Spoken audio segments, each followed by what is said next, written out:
El hermano Simón preguntó en un fragmento que mandó por WhatsApp, ¿por qué Dios le pidió a Jeremías que no orara por el pueblo de Judá? Dios es amor, pero Dios también es fuego consumidor. Ese era un pueblo, hermano, que nunca tuvo un arrepentimiento genuino. Abusó del pecado, abusó de la misericordia de Dios. Llega un momento que el Señor dice, hasta aquí, no más. Y oramos todos los días, hermanos, para que el Señor nunca diga eso de alguno de nosotros. Pero en medio de nuestros errores, en medio de las situaciones que vivimos de manera personal, tenemos que tener el corazón que tenía el rey David, un corazón que reconocía que se había equivocado, un corazón que rasgaba su ropa delante del Señor, que decía, Dios, no soy perfecto, no lo hice bien y acepto las consecuencias. Cada vez que actuemos de una manera incorrecta delante del Señor, el Señor nos va a perdonar, pero va a haber consecuencias. Antes de empezar, por favor, dígale al compañero que usted tiene a su lado, tú eres una lámpara que lleva la luz de Cristo.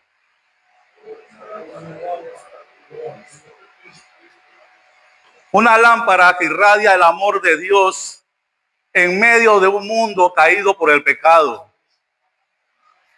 Nosotros hemos sido sacados de las tinieblas a la luz admirable. Y esa luz admirable debe reflejarse en todo momento y en todo lugar. Llámese su casa, llámese su vecindario, cuando usted está predicando, cuando usted está cantando, cuando usted está en la universidad, cuando usted está en su trabajo, cuando usted está evangelizando, esa luz debe irradiar. Y hay ocasiones que la lámpara tiene poco aceite, pero no debe dejar de irradiar. Como seres humanos podemos tener bajones, pero no podemos dejar que esa lámpara se apague. Le invito, hermano, me acompañen a 1 Corintios, capítulo 6.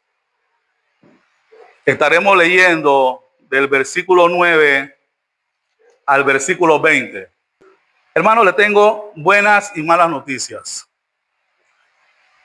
La buena es que el mes de diciembre ya se acabó. Y el mes de enero se está acabando. La mala es que empieza la época de los carnavales. Una vez más, la palabra de Dios nos advierte a nosotros, a la iglesia, al pueblo de Dios, cuidado con lo que van a hacer, cuidado con lo que están haciendo. La Biblia dice que al que venciere, heredará todas las cosas, y yo seré su Dios, y él será mi hijo. Mientras leía este pasaje bíblico, me encontré con un pensamiento de Martín Lutero. Este pensamiento dice lo siguiente: pensé que el viejo hombre había muerto en las aguas del bautismo, pero descubrí que el infeliz sabe nadar. Y ahora tengo que matarlo todos los días, dice Martín Lutero, en un pensamiento que presentó. ¿Qué quiere decir, hermanos? Que ese viejo hombre está ahí. Ese viejo hombre ha sido controlado por el Espíritu Santo y por el amor que Dios nos tiene a nosotros. Pero ese viejo hombre está ahí. Ese hombre no se ha ido. Esa es la pelea diaria que tenemos con el cuerpo y el espíritu, con la carne y el espíritu, todos los días. Porque sabe nadar. No fue ahogado en las aguas del bautismo. Ahí está, esperando una mínima oportunidad para levantarse nuevamente. Y yo le pregunto a la iglesia, ¿qué tan fuerte usted cree que está? ¿Qué tan fuerte estamos en este momento? ¿Qué tan afirmados estamos en la roca? Recuerden, hermanos, que Cristo es la vid y nosotros somos los pámpanos. Alejados de Él, nada somos. Y si tenemos a Cristo y tenemos el Espíritu Santo como poderosa ayuda, y nos resulta tan difícil en muchas ocasiones controlar al viejo hombre, ¿qué sería si no lo tuviéramos? El viejo hombre está buscando una oportunidad para levantarse nuevamente. Él se resiste a decir que no vive en ti, porque él sabe que está ahí. Pero queremos saber, a nivel personal, ¿a quién estoy alimentando más? ¿Al viejo hombre o al espíritu? ¿A quién estoy alimentando más? ¿A quién le estoy dando más poder?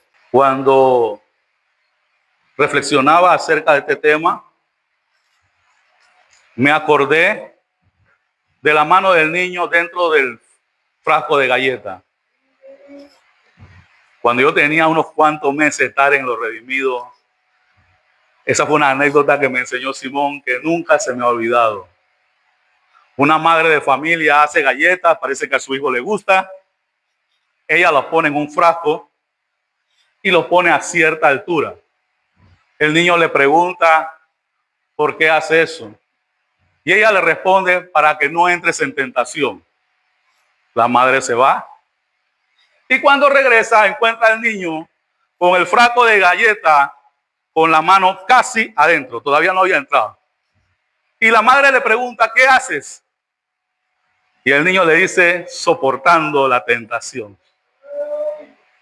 Hermanos, nosotros no somos llamados a soportar tentaciones. Nosotros somos llamados a huir de ellas. Tenemos que huir de esas tentaciones. Y cada uno sabe que lo puede tentar. Cada uno lo sabe, hermanos. Si usted es un hombre mujeriego, huya de donde hay muchas mujeres. Si usted es un hombre que le gusta el alcohol, no parquee donde están tomando. Si usted es un hombre que le gusta lo ajeno, trate de no estar solo en lugares donde se le puede facilitar ese asunto. Tenemos que huir de esas tentaciones. Dios no nos manda a resistir la tentación. Nos dice, huye, quítate de ahí. No insistas. Llegará en el proceso donde tú estés bien afirmado en la palabra, donde tú tengas dominio propio, donde esas cosas van a empezar a cesar. Y aún así, el que cree que está fuerte, mire que no caiga. Esa lucha no va a acabar. Esa lucha es día con día, hasta el día que Dios nos manda a buscar. Hablamos de buena batalla, ¿no?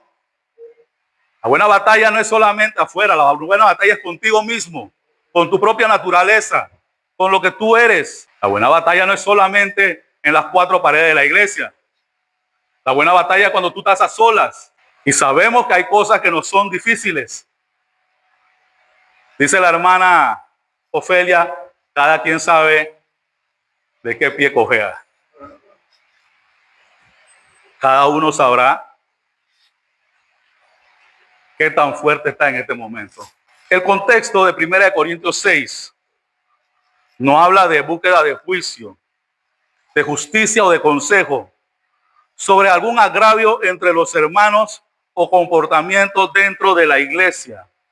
De eso es lo que nos habla este texto, el contexto de lo que hemos leído. ¿A quién le corresponde manejar las cosas de la iglesia?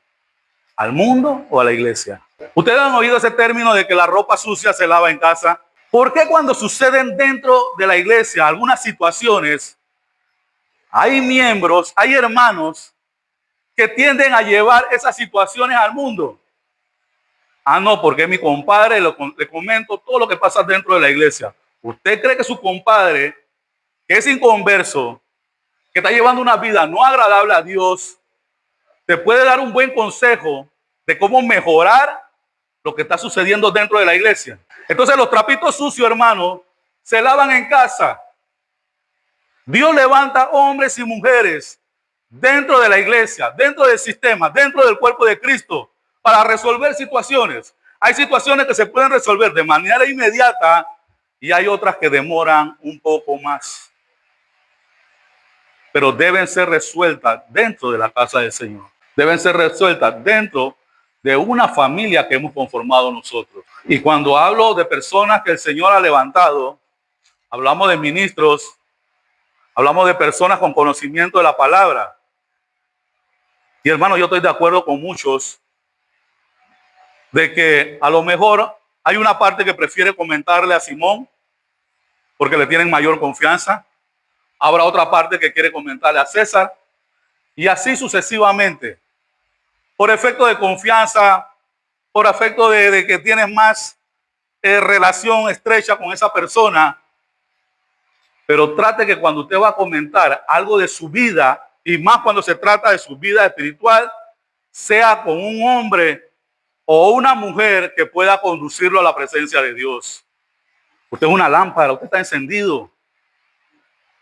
Si usted se deja guiar por el mundo, esa lámpara va a terminar acabándose. Se va a apagar en cualquier momento. Entonces dejemos esa mala costumbre de llevar los asuntos de la iglesia al mundo. Hay detalles internos, hay cosas que Dios permite. Las cosas que suceden dentro de la iglesia fortalece al cuerpo de Cristo. Para los que aman a Dios, todas las cosas le ayudan para bien. Todas, aunque no la entendamos, aunque estemos pasando por un proceso difícil dentro de la iglesia, Dios sabrá por qué lo maneja de esa manera. Su sabiduría está muy por encima de nosotros. Y tenemos que confiar en lo que Dios está haciendo. En este pasaje, Pablo corrige a la iglesia de Corintio. Como ya le mencioné, es un trabajo que se ha legado a todos los ministros. La corrección, la guía de la palabra, ayudar a los hermanos en sus dificultades, tratar de llegar a ciertos acuerdos dentro de la iglesia, tomar decisiones y llevar la casa del Señor de la mejor manera posible. De la mejor manera posible, siempre guiado por lo que dice la palabra y por el poder del Espíritu Santo. Y hablando un poco del tema de traer cosas del mundo a la iglesia, hablemos un poco del carnaval. ¿Ustedes creen que algún cristiano, alguna persona que realmente en su corazón diga amar a Dios, debería estar celebrando fiesta de carnaval? No, efectivamente no, pero lamentablemente sí sucede. Sí sucede, hermano. Primero estuvimos hablando de no dejarnos guiar por personas del mundo. ¿Sí o no? Tocamos ese tema. Las iglesias, el cuerpo de Cristo, tiene su propio evento para estos días. Hay retiros, hay reuniones cristianas, hay actividades para estos días que van a ser de carnaval. Pero muchos o algunos prefieren estar en medio del asunto,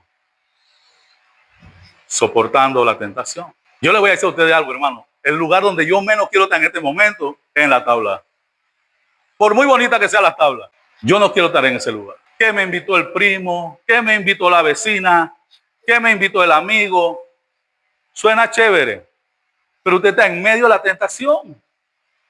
Usted está en medio de todas aquellas cosas. Y sabemos lo que sucede en esos lugares donde hay carnaval. Hay gente tomando licor, hay mujeres con poca ropa, hay desastres de toda clase. Eso se vuelve un Sodoma y Gomorra. ¿Qué hago yo en ese lugar? Evangelizando. El problema es que en medio de esa buena intención, el que salga mal evangelizado sea yo. El que caiga en la tentación sea yo. El que pierda el control sea yo. Porque puede suceder. ¿Puede o no puede? Satanás ha tenido la sutileza, hermanos. La Biblia lo dice en el libro de Génesis, que era el animal más astuto que había en el Edén. Pero él ha tenido la sutileza de meter todas esas fiestas paganas dentro de la iglesia. Con detallitos, con cositas que muchas veces no notamos. Hermanos, ¿qué hace un baile congo dentro de la iglesia? Pero está sutil. Es un baile congo. Es un baile de la costa de Colón. Suena bonito. Es cultura. Pero el mismo Dios nos dio a nosotros que no siguiéramos cultura de otros pueblos paganos, que no siguiéramos esas costumbres, pero está dentro de la iglesia. Se maneja dentro de la iglesia. Y no es notable. Vuelvo y lo repito, se hace con sutileza. Satanás sabe cómo mover las fichas. Y si no estamos bien apercibidos y despiertos en el Señor, se va a contaminar la iglesia. La Biblia nos dice en 1 de Pedro 5:8, sed sobrios y velad, porque el adversario del diablo está como león rugiente. Él quiere hacer el daño y él sabe cómo hacer el daño. Por eso la pregunta es, ¿qué tan fuerte estamos realmente? ¿Qué tan agarrado a la presencia de Dios están nuestras vidas? Y hablemos un poco más del carnaval. El carnaval es una festividad, es una de las más esperadas del año a nivel mundial. En los países donde se celebra el carnaval, llena las calles de color, de música y diversión, permitiendo que por unos días la gente deje atrás su propia identidad. Las personas dejan su propia identidad para poder convertirse en cualquier cosa imaginable. Cuando yo era niño, había personas que se disfrazaban de Hulk, otros andaban con un disfraz de iguana. No sé si se acuerdan de esos tiempos. Ellos dejaban su propia identidad para pasar a ser un superhéroe de Marvel, para ser una iguana, un lagarto, una mariposa. Bueno, lo que yo menos quisiera hacer es una mariposa, pero también lo hacían. ¿Sí? Dejan su propia identidad. Y si uno de nosotros está en aquel lugar, en medio de esas situaciones, ¿no podría dejar su identidad en Cristo? Acuérdense siempre del frasco de galletas. No se olviden de ese frasco de galletas. Ese frasco de galletas es importante. Desde que el hermano Simón me lo enseñó, tenía poco tiempo de estar en este lugar. Calculo yo unos 6 meses, máximo un año, cuando el hermano Simón me habló del frasco de galletas. No hay nada que resistir tentaciones. No hay nada que buscar otras identidades. Ya tenemos una. Somos hijos de Dios. Fuimos adoptados por Él cuando aceptamos a Jesucristo como nuestro Salvador. Yo no necesito una nueva identidad. Yo no necesito disfrazarme de nada. Soy una lámpara al servicio del Señor, donde me encuentren. ¿Cuántos saben que son hijos de Dios en este lugar? Ya ustedes fueron pagados a precio de sangre, hermano. No hay nada que buscar en otros lugares. Cuando aquí está la alabanza encendida en su mejor esplendor, no nos gozamos con Dios. No nos gozamos con el Señor. Necesitamos gozarnos de otra manera. No, pero muchos quieren ver la casa de Dios como un sitio aburrido. No, no lo es. La casa de Dios es un sitio que tiene gozo y da gozo a otras personas. Nunca se olvide del frasco de galletas y no se olvide jamás de la lámpara. Usted es una lámpara. Donde usted se encuentre, esa lámpara tiene que estar encendida. Esta celebración tiene un origen antiguo que ha evolucionado a lo largo del tiempo. Se ha ido adaptando las culturas, la forma como se hace.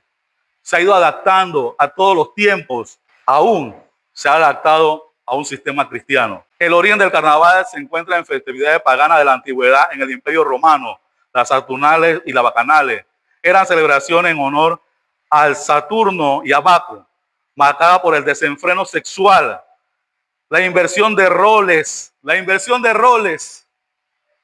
hombres que se creen mujeres, mujeres que se creen hombres. Eso es lo que vemos en esta fiesta, depravaciones, abominaciones delante del Señor. Eso es lo que trae esta fiesta. Y esto no viene de ahora, esto viene de muchos años atrás. Se ha ido adaptando a los diferentes cambios del tiempo, pero el final es el mismo. Arrastrar a las personas a la perdición, arrastrar las almas, incluso las nuestras, si no dormimos. Algo similar ocurría en la antigua Grecia con la fiesta dedicada a Dionisio y en Egipto con la procesión en honor a Isis, donde se utilizaban barcos sobre ruedas que vemos en los carnavales, carrozas. Y a veces vemos unas carrozas con unas imágenes que no entendemos. No sabemos ni de dónde salieron. No hay sutileza del enemigo en eso. Porque si usted ve una carroza con una casa, una cabaña del interior, ya usted sabe que es una cabaña del interior. Pero si usted ve un ídolo extraño, que usted no sabe quién es ni cómo salió ahí, usted piensa que el enemigo no está actuando en ese momento. En la antigüedad, cuando los guerreros salían a pelear, llevaban una imagen al frente, una imagen de sus dioses para intimidar al enemigo. Muy parecido a las carrozas que vemos hoy en día. ¿Por qué explico esto? Para que ustedes entiendan la sutileza, cómo trabaja el enemigo. todas esas luces, todo ese alboroto se ve espectacular, pero el enemigo está en medio de todas esas situaciones. Entonces la iglesia no se puede dormir. La iglesia tiene que estar despierta. La iglesia tiene que estar atenta a todo lo que está sucediendo. Y no podemos aplaudir ese tipo de inmoralidades. No, no. El rey Momo, ¿suena o no suena en Panamá? Él es de la mitología griega. Su función era hacer fiestas de depravaciones sexuales con sátiras, burlándose de los otros dioses. Eso es lo que manifiesta el rey Momo. Y tú ves a Panamá muy contento con el rey Momo. Gente detrás de esas carrozas donde va el rey Momo. ¿Por qué? Porque no estamos entendidos. Y nosotros éramos así en un tiempo, según lo que pudimos leer. Pero ya Cristo quitó esas vendas. No regresemos a ese lodo cenagoso, hermano. Ya Dios nos sacó de ese lugar. Que vamos a tener caídas en el camino, sí, pero que sean nuevas. No esas viejas caídas. No aquello que nos hizo daño por tanto tiempo. Y si está en nuestras manos, guiado por el poder del Espíritu Santo, decirle a otra persona, sal de ese lugar, hagámoslos. Advirtámosle a esas personas lo que sucede. Si nosotros pudiéramos ver el mundo espiritual que realmente se maneja en tiempo de carnavales, no quisiéramos verlo, hermano. Y es una de las fiestas que más publicidad se le da. Yo he visto eventos cristianos que son buenos y no se le da tanta publicidad. Pero cuando se trata de carnaval, cuando se trata de Navidad, es una publicidad increíble, cómo llama la atención de las personas. Con la expansión del cristianismo, estas fiestas se mantuvieron como una forma de despedida a los excesos de la cuaresma. Algo parecido como a una despedida de soltero. Ya viene la cuaresma, después de los carnavales. Pero tenemos que hacer una despedida de soltero antes de. Se trata de eso. ¿Propiciado por quién? Por la Iglesia Católica. Hermano, yo me acuerdo cuando yo era adolescente, tenía como 14 años, aproximadamente, 13, 14 años. ¿Se acuerdan que se jugaba Diablo en el Parque 5 de Noviembre? Yo llenaba una carretilla de esa del Rey de naranja fría. Y yo me iba a vender mi naranja fría. En medio de toda la locura, yo estaba ahí vendiendo naranja fría. Me acuerdo que el ciento valía $3. Yo vendía la naranja a 10 centavos, 100 naranjas eran $10, me ganaba $7. Vendía 2 sacos, eran 14. Había negocio. Pero en medio de la locura. Hermano, hoy en día yo entiendo acerca de ese asunto y a mí me asusta pensar para atrás. Porque yo estuve en medio de toda esa locura. Vendiendo mi naranjita, buscando la plata, pero ahí estaba, en medio del desorden. Y para los que conocen las costumbres de Colón, todo el mundo sabe que nadie botaba el chupón de la naranja. Eso se guardaba. Guerra de chupón. Cuando se acababa el huevo de diablo, había guerra de chupón. Y era un desorden y todo se veía bueno y estaba ahí. Uno estaba como en su mejor momento. Qué locura, hermanos. Qué locura. Hoy uno piensa en esas cosas y uno dice, ¿cómo yo estuve ahí? Pero Dios ha sido bueno conmigo. Dios ha sido bueno conmigo, hermanos. ¿Por qué digo que la Iglesia Católica es la que ha propiciado todo esto? ¿Se acuerdan del miércoles de ceniza? Se jugaba Diablo todo el tiempo de carnaval, Parque 5 de Noviembre. La Iglesia Católica queda una calle más adelante. ¿Dónde bautizaban a los diablos? En la Iglesia Católica. Y íbamos el miércoles de ceniza a que alguien nos pusiera una cruz en la frente. Yo estoy hablando por experiencia propia, yo no estoy hablando porque me contaron. Aquí su servidor vivió todo eso. Estaba ciego. Estaba en un mundo espiritualmente hablando. Yo en medio de eso sin saber dónde yo estaba metido. Por $14. Que era lo que más o menos hacía venta de 2 sacos de naranja. Y cuando uno echa para atrás el cassette, es cuando más uno le agradece a Dios estar en este lugar. Dios tuvo misericordia de su servidor. Y sigamos hablando un poquito de la Iglesia Católica. Cristo Negro de Portobelo. Con el pasar de los años las cosas han ido cambiando. La procesión de Portobelo. Yo nunca fui seguidor de Portobelo, pero voy a tocar el tema. En el mismo lugar donde supuestamente la mayor parte de los colonenses van a darle gracias al Cristo Negro de Portobelo por supuestos milagros, sanaciones, etcétera. En el mismo lugar, ¿dónde se hace el Festival del Diablo? En Portobelo. Están viendo la dualidad. En el mismo lugar, Y alguien quiere dudar lo que está haciendo el enemigo. Alguien quiere dudar de la sutileza, de lo que el enemigo hace sin que nosotros nos demos cuenta. ¿Algún seguidor de Portobelo en este lugar en algún momento? Nadie, gracias a Dios no. Dios ha sido bueno con cada uno de nosotros. Tanto así que Dios nos abre los ojos y vemos realmente lo que hacíamos mal en aquella época. Yo no tuve una guía espiritual, por decirlo de esa manera, una madre cristiana que me dijera, eso está mal. Y no culpa a mi madre era católica, mala católica, porque a mí era que me mandaba a la iglesia solo todos los domingos. Vístete, arréglate y te vas para la iglesia. Y mi hermana cuando estaba en vida, eso no podía fallar. Usted no podía renegar, sus zapatos tenían que estar lustrados el sábado, su ropita planchadita y el domingo usted se iba para la iglesia de 9 a 12.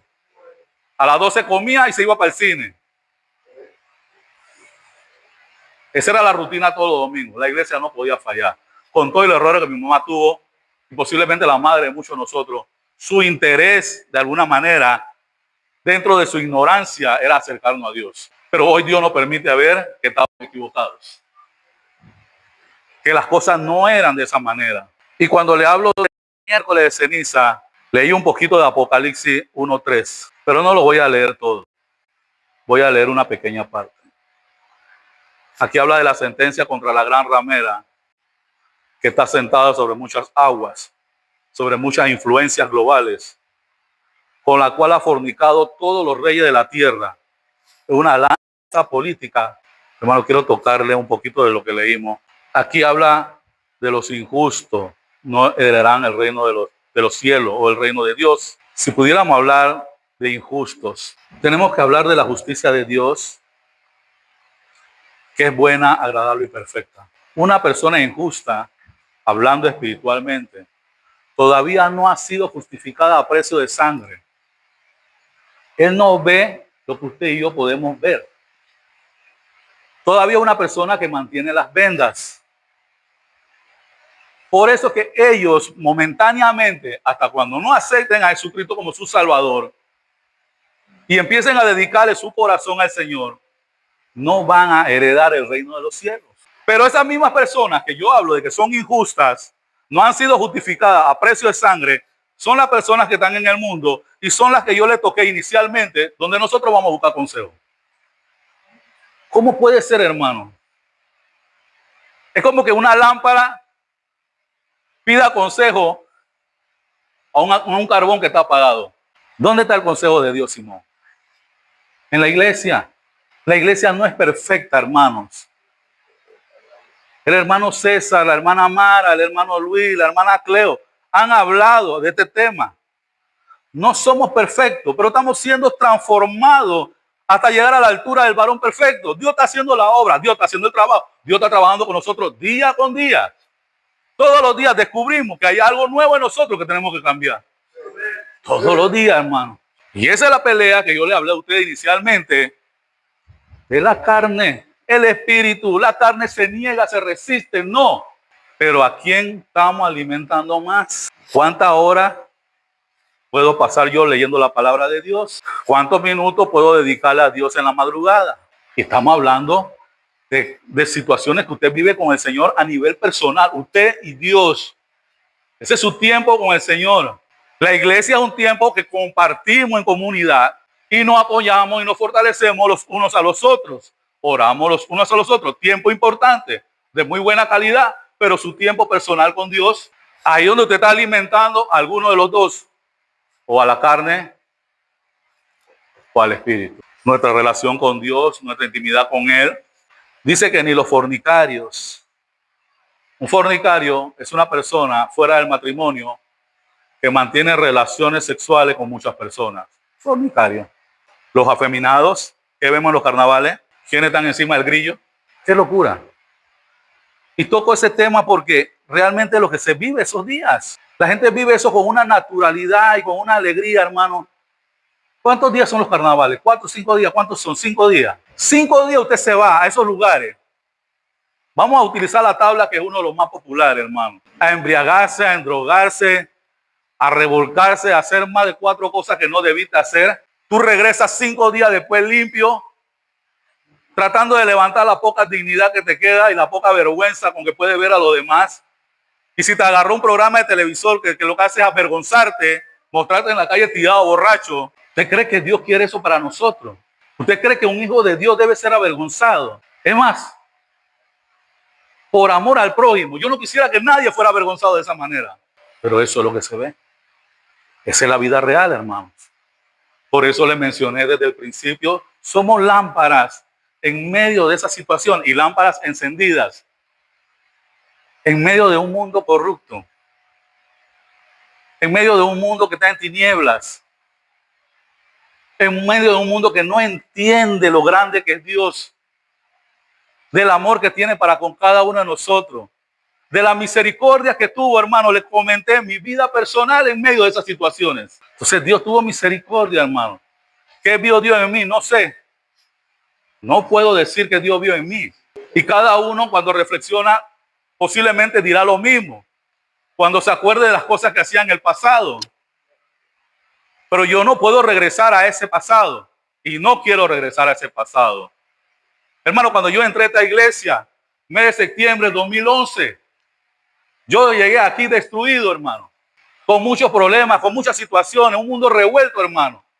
Pero hoy en día yo no soy esa persona que entró por esa puerta. ¿Quiero yo regresar? No, de ninguna manera, no, señor. Y esa misma presión que está en mi pecho en este momento está por otros que yo veo afuera, por otras personas que están viviendo esa situación, por el dolor humano. Hay dolor humano, hermanos. Estas personas que atiende el hermano César y el hermano Luis cuando salen a la calle, yo he ido en algunas ocasiones con el hermano Luis. Esas personas están sufriendo. Hay dolor en la vida de esas personas. Nadie me puede decir que es feliz estando en la calle. Nadie me puede decir que es feliz durmiendo en medio de bolsas negras, con cartones tirados en el piso. Entonces, de alguna manera u otra, Dios nos hizo entender y ver todas esas situaciones. ¿Quién quiere regresar para allá? ¿Quién quiere esa vida de nuevo? ¿Quién quiere ofender a Dios en medio de un carnaval? Que sabemos de qué se trata. Y que no somos perfectos. Claro que no somos perfectos. Claro que podemos ofender a Dios con muchas actuaciones nuestras, pero que no sean con ese tipo de actuaciones. Me molesté con un hermano, yo estoy ofendiendo a Dios. Tuve un mal pensamiento, yo estoy ofendiendo a Dios. Pero yo no voy a regresar a donde Dios me sacó. Yo no voy para allá. Por agradecimiento, por lo que Dios ha hecho en la vida de cada uno de nosotros, y cada uno sabe de dónde Dios lo sacó. Cuando a mí me liquidaron hace años, lo he comentado en muchas prédicas, cuando a mí me liquidaron de la empresa donde yo trabajaba, yo era el tercer jefe en el lugar donde yo trabajaba. Trabajé en un departamento de cuentas por cobrar. Hermano, sentí tan injusto esa liquidación que yo me metí en mi mente, averigué trabajo en muchos lugares y no me querían pagar lo que yo ganaba. Yo me metí en mi mente, yo no le llevo la contabilidad a más nadie. Eso pasó por mi mente. ¿Qué yo estoy haciendo en este lugar? Llevándole la contabilidad al jefe. Porque Dios sabe cómo trata con cada uno de nosotros. Dios sabe cómo trata con cada uno de nosotros. Y debe haber agradecimiento en nuestras vidas. Siempre debe haber agradecimiento. No podemos regresar a ese pasado. No podemos escuchar que estas cosas están sucediendo en la actualidad. Un mundo lleno de idolatría, de fornicación, de adulterio. Y no decirle a la iglesia, hay que orar por eso. Hay que estar pendiente de eso. Hay que orar por aquellas personas que están en los carnavales, que se van, no sé cuándo, será hoy. Hoy empieza eso. ¿Quién sabe de esas fechas? Hay que orar por esas personas, hermano. Cuando Dios dijo que iba a destruir a Sodoma y Gomorra, Abraham intercedió por ellos, al modo que tuvo que negociar con el Señor. Que si hubieran 50 justos, después bajó a 40 y así sucesivamente hasta llegar a 10. Y cuando llegó a 10 no había ninguno, el único justo ahí era Lot. ¿Usted cree que si nosotros pudiéramos hablar con Dios de una manera tan directa como lo hizo Abraham en aquel momento, y pudiéramos interceder por esas personas que van a estar en esos lugares, esos días, en un mundo espiritual oscuro, totalmente dominado por el enemigo, y empezáramos a negociar con Dios, a hablarle de 50 justos, de 40, de 30, de 20, ¿habría algún justo en medio de toda esa gente que está en esa locura? Hablamos de un Sodoma y Gomorra moderno. Entonces la iglesia tiene que despertar ante esas situaciones, hermanos. Dios es bueno. Hay algo especial dentro de este templo. Cada ministro, cada persona que Dios ha levantado en este lugar ha sido de bendición para cada uno de nosotros. Yo sé que hay personas que han sido congregados en varias iglesias. Yo no tengo referencia de otra iglesia. La única iglesia donde yo he estado en esta. 15 años en este lugar. 15 años con altas y bajas. Pero yo agradezco a Dios de estar en este lugar. Hoy es un día de reflexión para cada uno de nosotros. Siempre recordemos que nuestro cuerpo es el templo del Espíritu Santo. Fue pagado a precio de sangre, hermano. Usted es valioso. Usted es valiosa. Usted es una perla en la mano del Señor. Usted es una lámpara encendida al servicio de Dios en todo momento. Y no tiene que tener un doctorado bíblico. Ya Dios le ha dado herramienta a usted. Hay situaciones, hermanos, que uno habla de ella sabiendo que es de la vida real, pero de alguna manera uno no puede dejar de entristecerse, hermanos. Cuando hablamos de este asunto de carnavales, y yo me remonto hace años atrás cuando estaba en el colegio, era muy extraño que una adolescente, una joven menor de edad saliera embarazada. Era un asunto como, si pasaba, era muy escondido. No se hablaba del tema, no se tocaba, no era una cosa que pasaba muy corriente o muy a menudo. Pero hermano, cuando terminan estos carnavales, hay un grupo de damas, de niñas, 13, 14 años, trayendo niños al mundo, hermano. Como una persona que no ha madurado en ningún sentido de la palabra, ni física ni mentalmente, puede criar a un niño. Y no es triste. Claro que es triste. ¿Sabe por qué? Porque primero, posiblemente esa joven o esa niña se arruinó su vida. Y segundo, al hijo de esa persona no le espera algo mejor. Porque no va a tener una guía. Al menos que tengan abuelos que todavía tengan fuerza. Pero si los abuelos no están fuertes, personas mayores, con sus enfermedades, con sus defectos, ¿quién va a guiar a esos niños? Por eso es que tenemos la generación que tenemos hoy en día. Cuando usted iba a un entierro, yo viví cerca de la iglesia metodista, cuando había un entierro en ese lugar, que usted se acercaba por curiosidad, siendo niño, siempre había un viejito en el ataúd. Era raro ver un joven. Ahora, ¿qué vemos en los entierros? Puros jóvenes. Esos jóvenes tendrán totalmente la culpa. No. Faltó guía, faltó dirección, faltó mano dura, faltó padres de la antigüedad, de los antiguos. Esos que resolvían con palo de escoba y con chancleta. Ahora tú no puedes tocar a un niño porque te caen las autoridades. Y los que estamos aquí sabemos que yo no estoy penteando a nadie. El palo de escoba era algo muy utilizado antes. Y tú podías tener un tamañón por encima del de tu mamá y tú no te atrevías a levantarle la voz a tu mamá. Nos criaron con respeto, con fuerza, con autoridad. Eso se perdió. Yo no sé en qué momento. Yo no sé en qué momento se perdió esa autoridad. Las madres de antes no tenían ni que hablarte. Esas mujeres te miraban y ya tú sabías que tú tenías que irte de ese lugar. Y esa mirada no solamente decía vete, sino te decía ahora arreglamos. Por eso es que mi corazón se llena de tristeza por lo que está pasando en el mundo. El dolor en el mundo no es solamente por las guerras, por lo que está sucediendo en otros lugares, sino por lo que nosotros vemos a diario alrededor nuestro. Y cuando empezaron a aceptar a estas niñas embarazadas en los colegios, yo no sé en qué momento sucedió tampoco, eso se volvió una plaga. Cuando los padres perdieron la autoridad. Mi papá era un militar, sargento. Yo tenía 15, 16 años, adolescente que quería andar medio brincando por ahí también. Y mi papá me decía a mí, el día que tú caigas en una batida, yo no voy a pasar vergüenza solo. ¿Qué significaba eso? Allá en el cuartel de Pego. En el mismo cuartel. Porque esa era su casa. Él prácticamente no salía de ese lugar.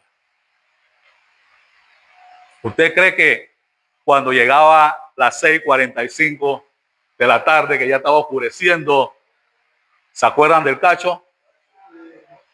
Cuando ese cacho sonaba, tú no necesitabas que nadie dijera que José, ven para la casa. Eso no se necesitaba. El cacho te hacía ir para la casa. Era todo lo que tú necesitabas. Jóvenes que respetaban a sus padres. Jóvenes que valorizaban esa autoridad.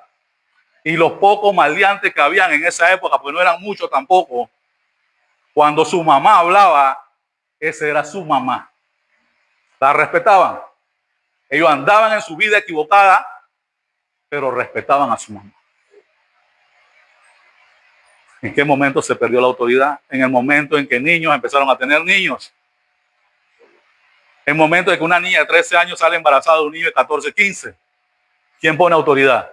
Pero Dios ha sido bueno con nosotros. Valoricen a sus hijos. Valoricen a sus esposas. Valoricen a sus esposos. Dios nos ha transformado en nuevas criaturas. Somos nuevas criaturas en Cristo. Las cosas viejas ya pasaron. Esas cosas pasaron. Hay cambios.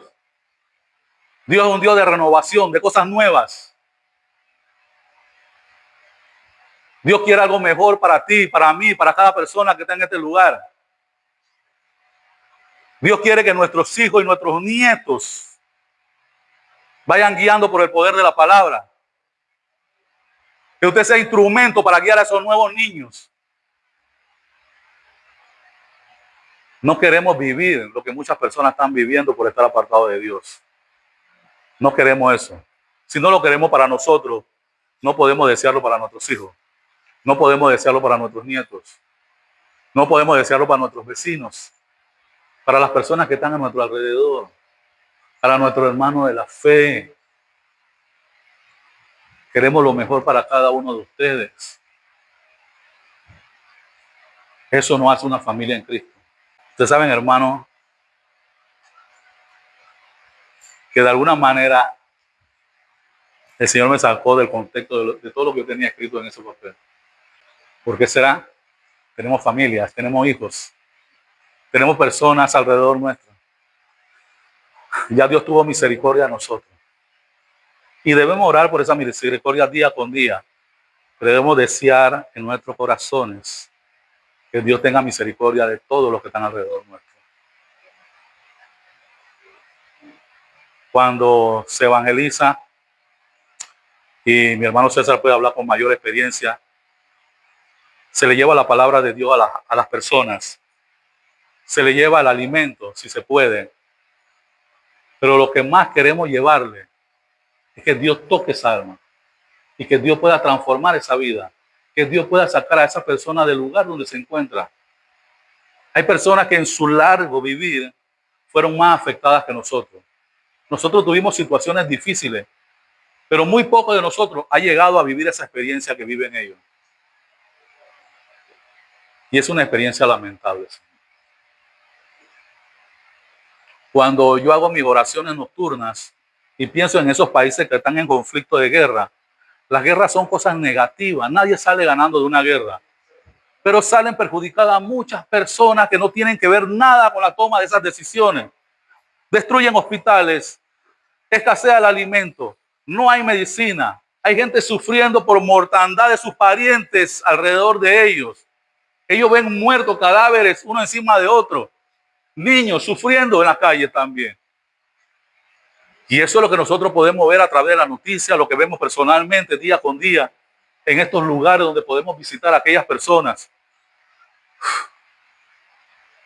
Yo tengo que tener un corazón totalmente dispuesto a servirle a Dios de alguna manera, de orar por esas personas. de sentirme mal cuando un hermano está mal. Tengo que sentirlo. Ustedes no pueden pasar inadvertidos, ninguno, pero solamente los que persisten, solamente los que vencieren, solamente los que se levanten de su caída, recibirán la corona de la espina, la corona de la vida que el Señor promete para nosotros en el libro de Apocalipsis.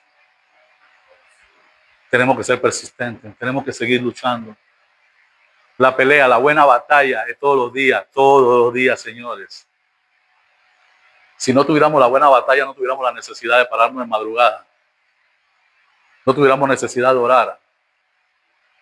No tuviéramos la necesidad de hacer cambios en nuestras propias vidas. Pero Dios ha sido bueno. Y Dios nos ama. Póngase sobre sus pies.